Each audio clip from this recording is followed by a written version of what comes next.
What a good job. Welcome back to the airport. Welcome back to a brand new video. We are here. We are back. And listen, man, we got some draft prep to do in today's video. I'm not really too interested in the rest of the games, talking about how the Heat are just a bad team. Like, I think we've talked about that enough.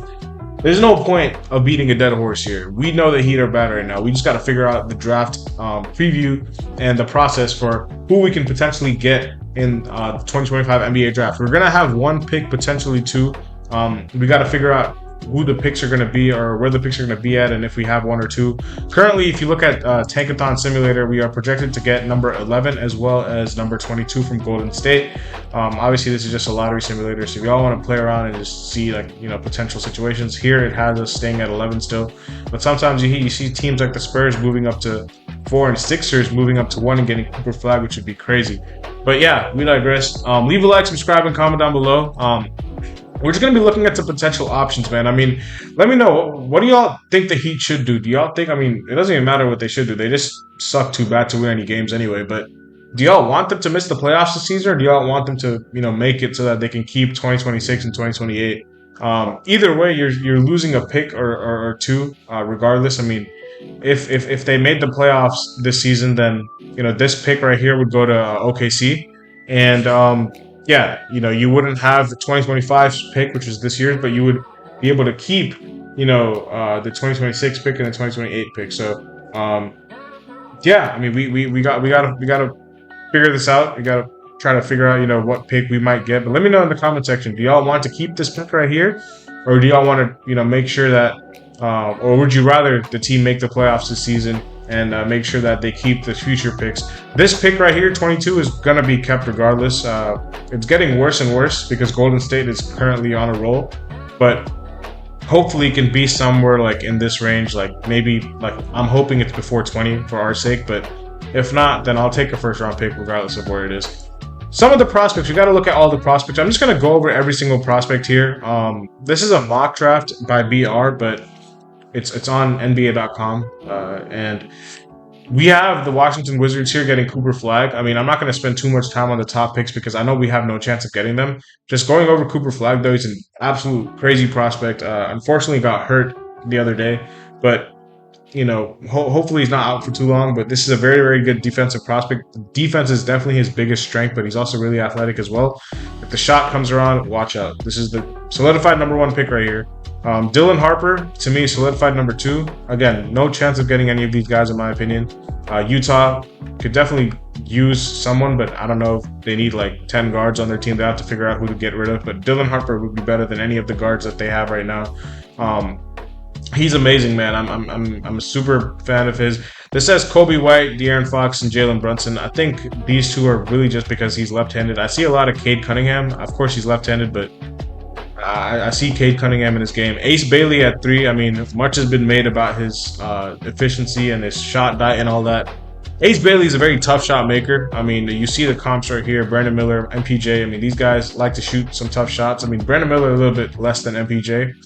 But, yeah, I mean, there is some questions about the handle. But if the handle comes together and if he's able to put that all together, I mean, he is the best pure shot maker in this draft, like Ace Bailey. Like out of anybody, like scoring wise, like he's very, very good. So at 3, I feel like he's gonna go somewhere between 3 and 5, like max. I don't think he's gonna drop below 5. Some people might have him lower than that on his big board, but I don't see him dropping that low. VJ Edgecombe, I mean, this is a guy that I would love on the Heat, but unfortunately, again, way too high for our range. I mean, again, guys, we're projected at number 11. We could move up easily. Not easily. We could move up by chance, but I'm not really expecting us to move, that much higher, especially if you look at the standings right now. Teams that are ahead of us, Chicago. I guess Chicago could be the only team that leapfrogs us. Toronto's too far behind. Brooklyn is too far behind. Charlotte, Washington, Philadelphia, like no chance. On the west side, I don't think we can catch Portland if you want to tank. But again, the other thing is that this team is not going to try to tank. They're going to try to win games because they just don't want to tank. But they've just been too bad to win any games. So hopefully we can see the direction of this tank be solidified here. Trey Johnson at number 5. I think he's a good player. I think scoring wise, again, very, very good shooter, extremely good shooter. takes a lot of jump shots. I think it probably mentions right here, yeah, lack of rim pressure is pretty big with him. But if he can improve again, similar to Ace Bailey, improve his, at rim shot diet, then you have a really, really good scorer here. I like the Tyler Hero comp. I never really thought of the Tyler Hero comp with him, but this is a good comp for Trey Johnson to the Raptors.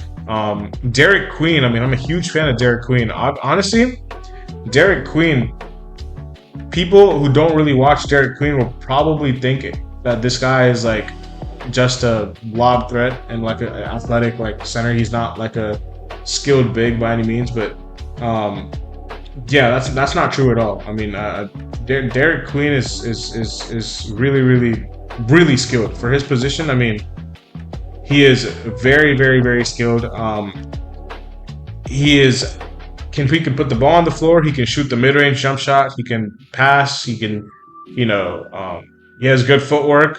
The only thing with him is that he just doesn't shoot the ball well from the three, and he's probably not the best rim protector. Apart from that, like offensively, he has it all. Derek Queen. This is a guy that if you watch him play, he gives you some Bam Adebayo vibes. With his usage offensively being a lot higher than Bam's in Maryland, but a lot of the skill set, seems to be very translatable to the NBA. So I like this, especially for Brooklyn, who lack like that future center. Nick Claxton's kind of getting up there. He's not old by any means, but it doesn't really fit their timeline as much as Derek Queen would. So good pick here. Now here is where we start to get some guys that could be in our range. Kaman Malott from Duke. Like, I don't know about the fit in Miami. I mean, I think that we already drafted a center last year. We have Bam Adebayo. Like, there's no really reason to get him. But he's a good player for sure. He's very, very like lengthy, like a 7'2" with a 7'6" wingspan. Very good rim protector right here. Can shoot the ball as well. I feel like potential-wise, very, very enticing. Going to OKC, I mean, OKC just gets richer right here. Here they have OKC's pick actually, or 76ers pick getting going to OKC. So this pick right here, number one, if this pick is not top 6, the Sixers pick, it goes to OKC. So they could have the Sixers pick and our pick this season if both the teams don't tank properly. Jace Richardson, this guy is a late riser. He has been rising.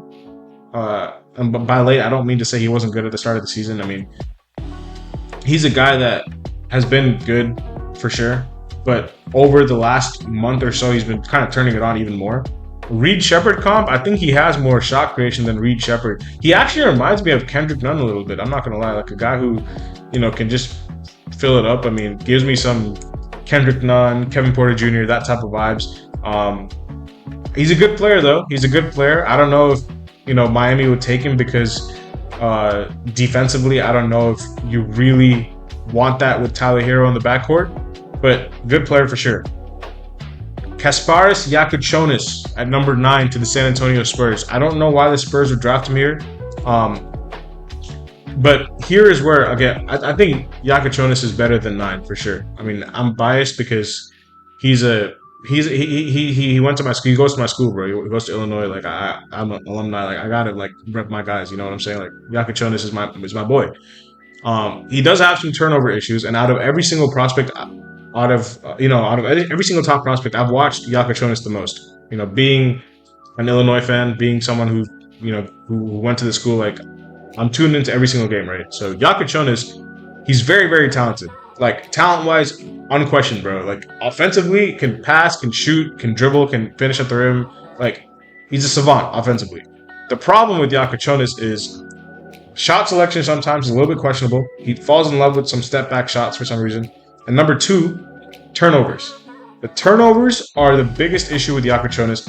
If he can clean the turnovers up, bro, you have yourself a very good point guard. I would like him next to Tyler Hero. Honestly, defensively, it might not be like the best fit, but as someone who can kind of get everyone involved, he's a very good passer. He's a very, very good passer. So he doesn't have like the athleticism or maybe even the defensive chops. Offensively, though, he is very, very unique and very skilled. At 6'6", to have the skill set that he does at that point guard position is very, very unique. At number 10, we have Con Knuppel. This is a guy that in Miami would be a seamless fit. I'm not going to lie. I mean, I'm not sure if he would bring the potential that some of these other prospects would be, but I don't think there's any chance that Konkanupu busts. I think Konkanupu is a for sure. Like if the team drafts him, I think he will be a solid player. I don't think he will be a bad player at all. You're getting a very safe pick in Konkanupu here. This guy can shoot the ball, he can defend, and to me, I think that Konkanupu can also put the ball on the floor a little bit as well. I think that he's a good player in transition. These comps are not bad. I see him being a 3-and-D player. Maybe the defense can be a little bit better, but the 3-point shot is there. The efficiency is there. The shot making is there. He's also shown the ability to put the ball on the floor as well a little bit. So I like Konkanupu. I don't know if Miami would draft him at the 3, knowing that you have Andrew Wiggins already. Although no player is safe by any means on the roster, but I just don't see where he plays. With all the forwards that we have on the team. Jeremiah Fears, this guy right here, I think there's a realistic chance that he can drop to 11. They have us at 11 right here. Miami Heat draft Jeremiah Fears. I love Jeremiah Fears. Now, Jeremiah Fears is a risky pick a little bit because he doesn't have the jump shot that a lot of these other guards do. He has a decent jump shot, or let's say like an average jump shot, but everything else is there. Now, it's a little tough because we've seen guys like Jaden Ivey, Scoot Henderson. They haven't been like the most promising picks. They've showed flashes for sure, and like Jaden Ivey showing flashes, Scoot Henderson showing flashes after a disappointing rookie season. But there's a reason that some of these guys don't live up to their potentials. Like Scoot Henderson was, if Victor wasn't there, he was arguably one of the best prospects ever, but no one really talked about it because Victor Wembanyama was in this draft class. Scoot Henderson is a really, really good player. I remember when him and Victor were battling it out in that game that they were playing against their teams, the G League against Victor's French team. And he hasn't really been on much since he's entered the NBA, and that's because of his, suspect jump shot. Same with Jaden Ivey. Like, that's the only thing that really is scary about Jeremiah Fears is that the jump shot is not really there consistently. If he can develop a jumper, he has everything. Speed, blazing speed, very, very, very good. Like getting to the rim, shot making ability at the rim, putting pressure on the rim. I feel like his defense is solid. I don't think it's elite by any means, but I think he's a good defender, and he's a very good ball handler. I think he can pass the ball as well.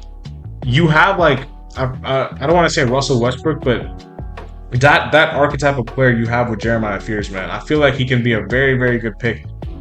I like him a lot.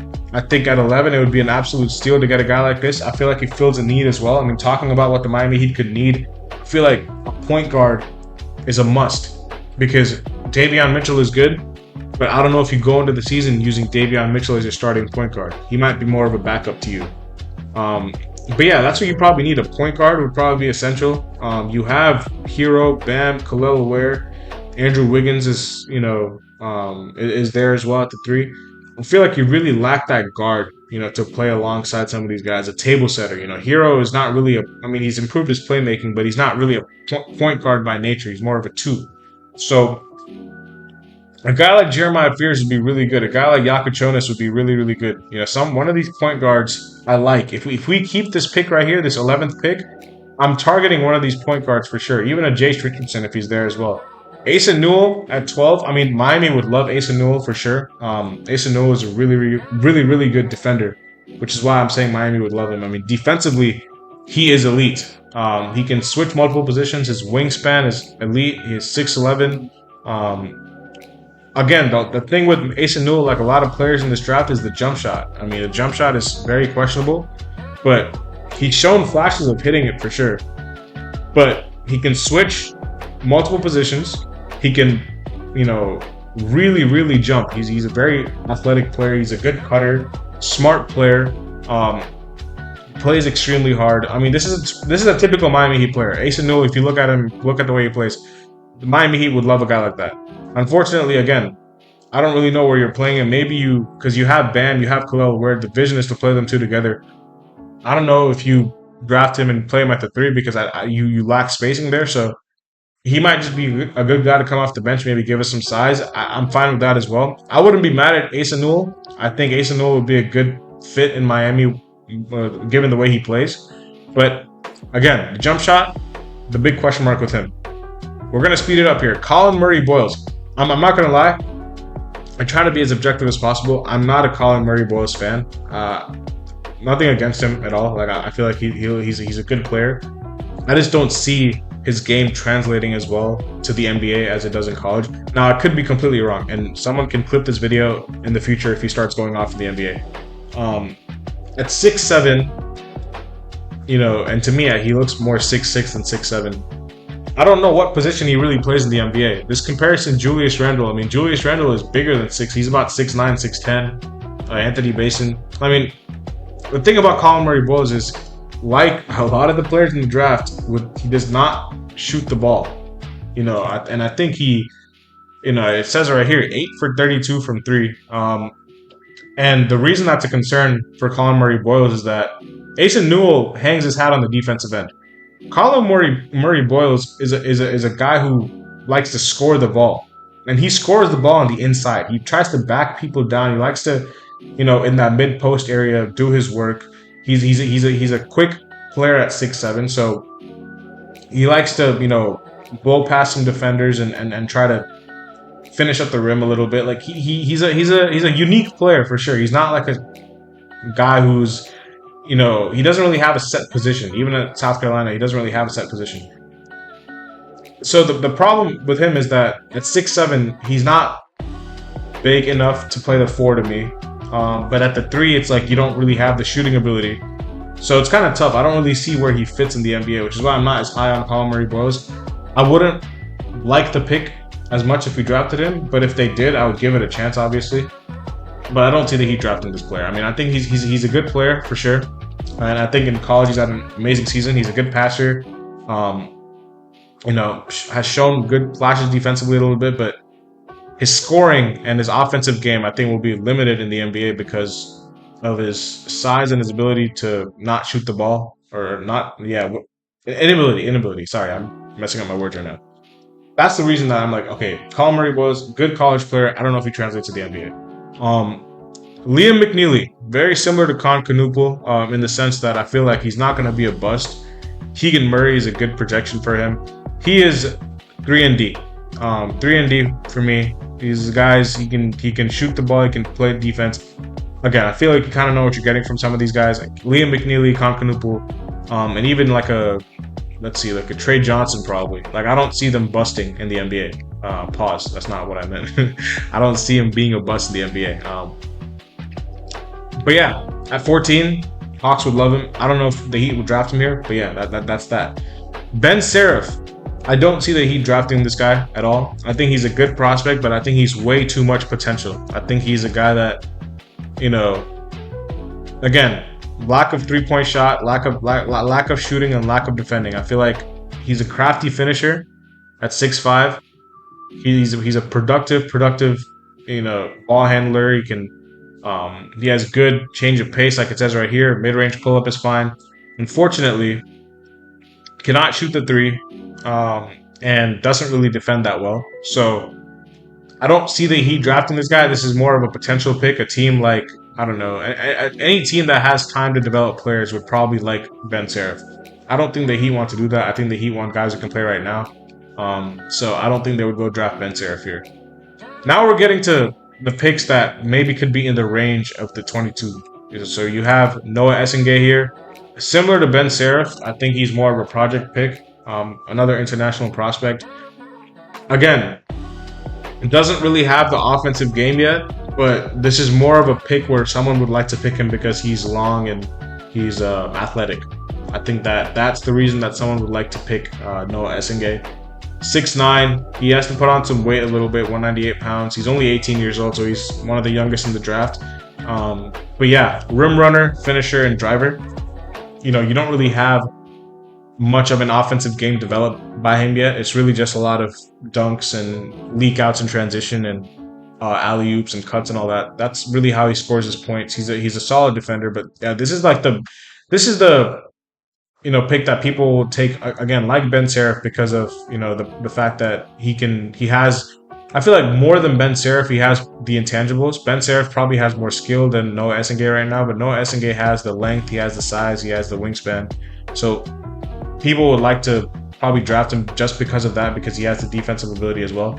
But yeah, Noah Penda, you know, I actually think Noah Penda could be a very, very like sneaky guy who can play right now. I feel like a lot of people might think that he's more of a project pick because he's, not scouted too much. He's overseas. He's not really like someone who's, being talked about too much. But I think that Noah Penda, I wouldn't mind Noah Penda at 22. I really wouldn't. And the reason is he can make open shots. He can defend. He's not going to do too much. I mean, you have a guy. I mean, at 22, you can't really complain if you get one of these guys who can play like a Nicholas Batum. You know what I'm saying? Like 6'8", 225, can shoot the ball, can defend. Versatility is really the biggest thing with Noah Penda that you have with versatility with this game. So, yeah, at 22, watch out. Nolan Traore dropping to 18 is interesting. I mean, if y'all not familiar with this guy was a consensus top 10 pick last year. He's definitely dropped in the draft. He's very, very fast. He's very fast. This is the biggest thing about Nolan Traore is his speed. Again, scouts still have questions about his shooting and touch. Biggest thing about Nolan Traore is his shot, man. I mean, he just does not shoot the ball enough or well. He's a good passer, and he's a very good, he has a very good burst. Signature passing IQ remains the main draw. But yeah, he's more of like a Josh Giddey type player to me, Nolan Traore. Probably like a faster Josh Giddey. And Josh Giddey's been hooping recently because he's improved his jump shot. So if Nolan Traore improves the jump shot, he could be a good player. But yeah, Lonzo Ball, I don't mind the comparison either. I don't think defensively he has the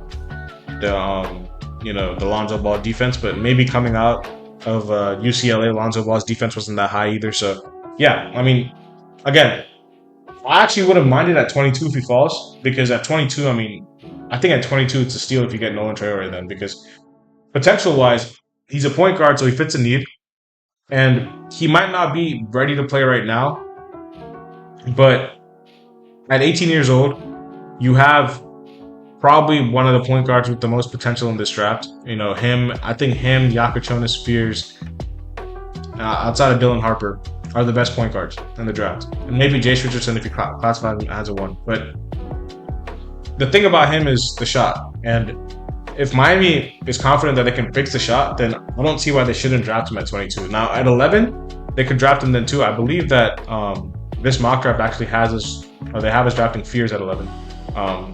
At 11, I don't know if I would draft him that high. I feel like he's lower on my board than that.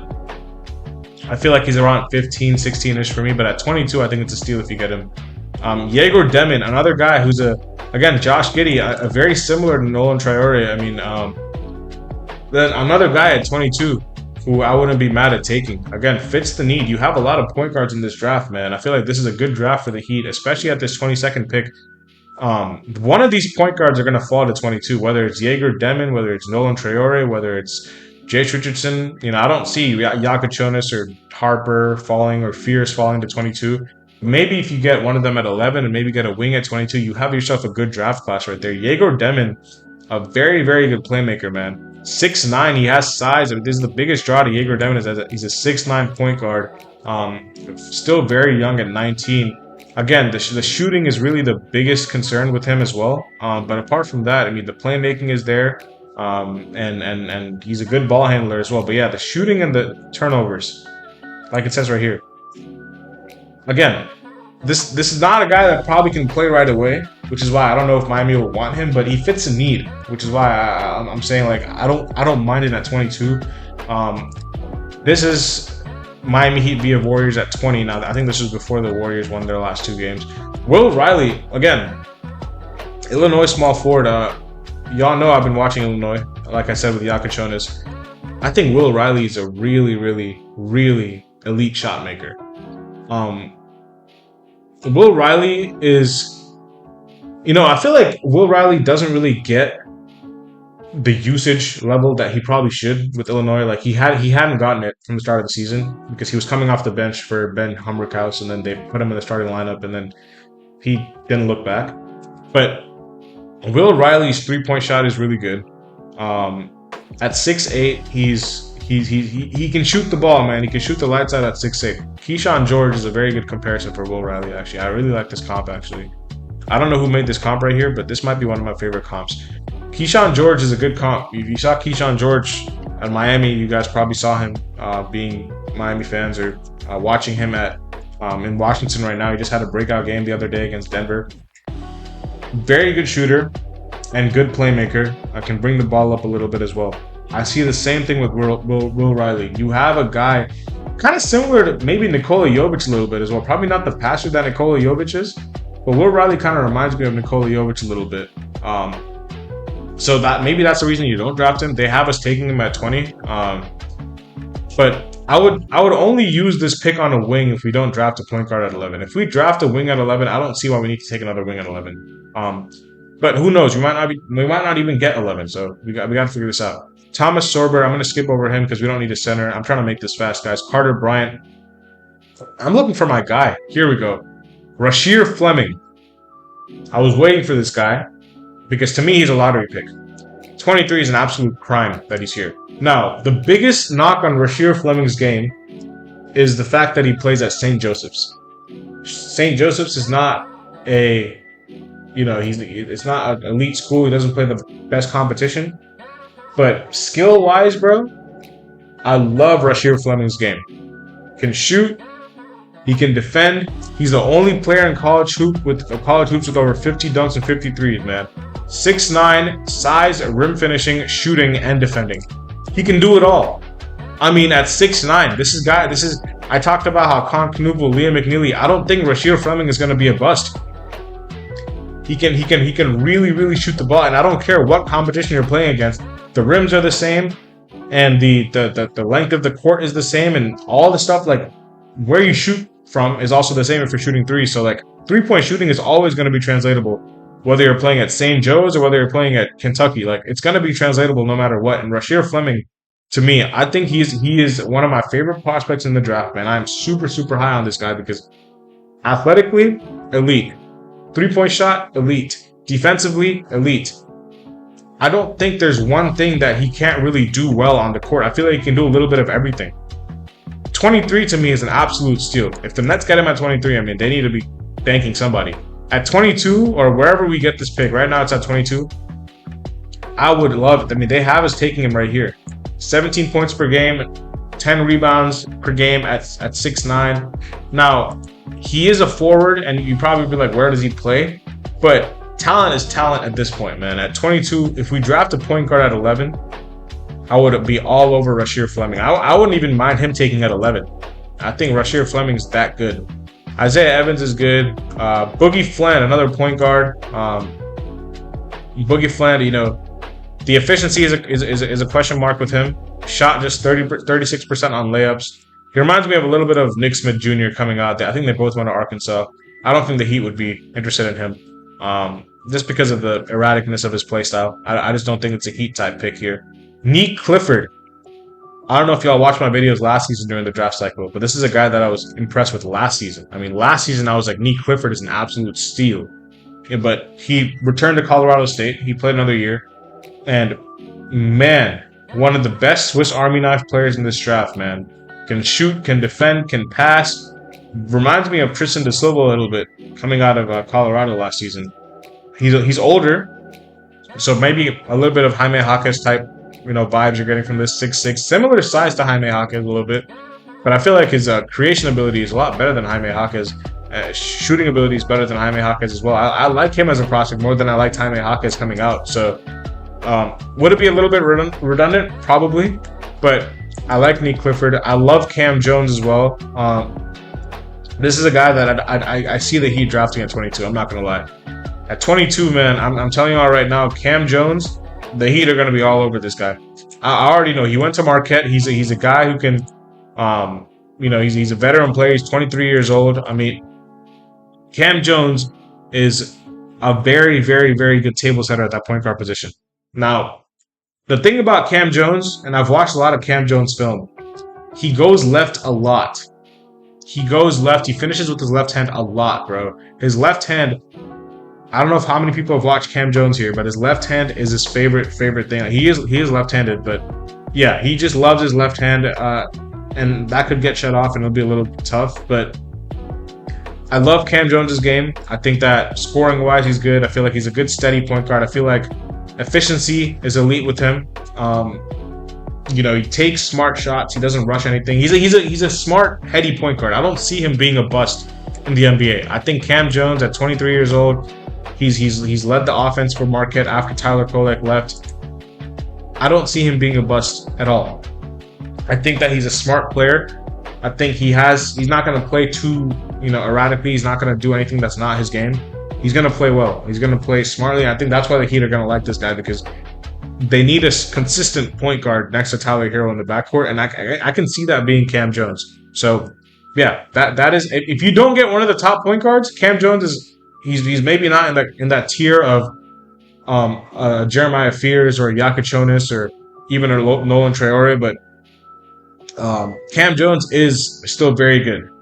And I think we might be done here. I don't know, anyone else that the Heat would really take with their first round picks, assuming that they have both.